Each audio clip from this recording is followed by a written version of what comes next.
Hello everyone. In the previous part, we have discussed what is Python programming, who created Python, and some important features of Python. Now, one important question may arise to your mind that where do civil engineers use Python? Let us understand this with some simple examples.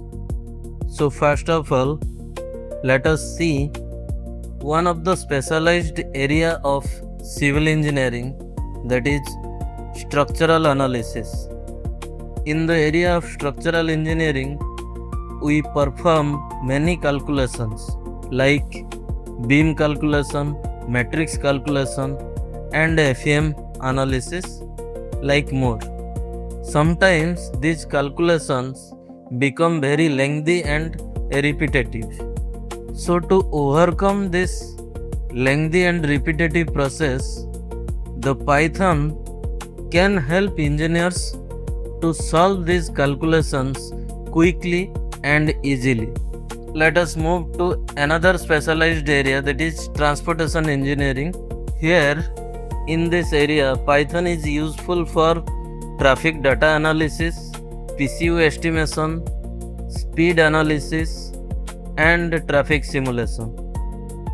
Suppose you collect vehicle speed data from a traffic survey.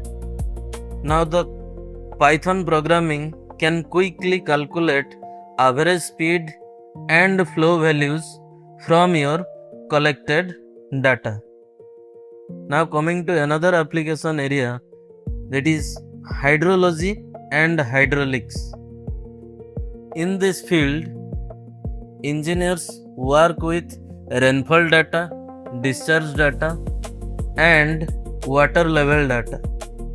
In this specialized area, Python can help us in flow calculation, plotting various graphs, and data analysis.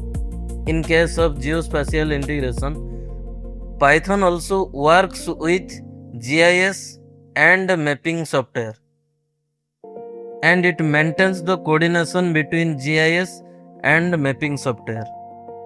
It helps engineers in map analysis, satellite data processing, and location based studies.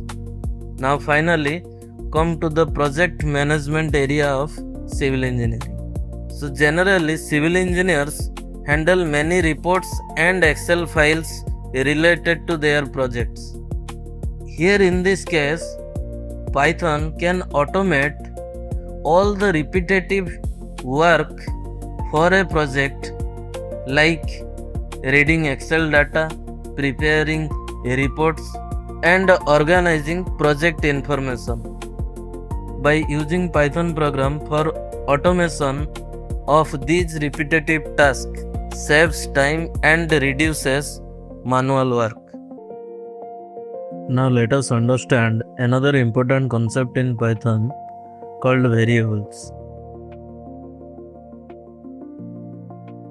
First, look at the left side of the slide.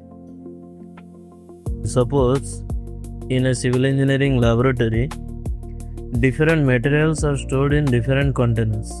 For example, cement is stored in one container and sand is stored in another container, and each container has a label.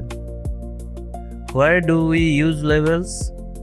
Because labels helps us identify what is stored inside the container. Now let us connect this idea with Python. In Python, data is also stored in container, but these are called digital containers. These digital containers are nothing but are called as variables. A variable that stores information or data. In the next session, we will discuss the concept of variables in Python.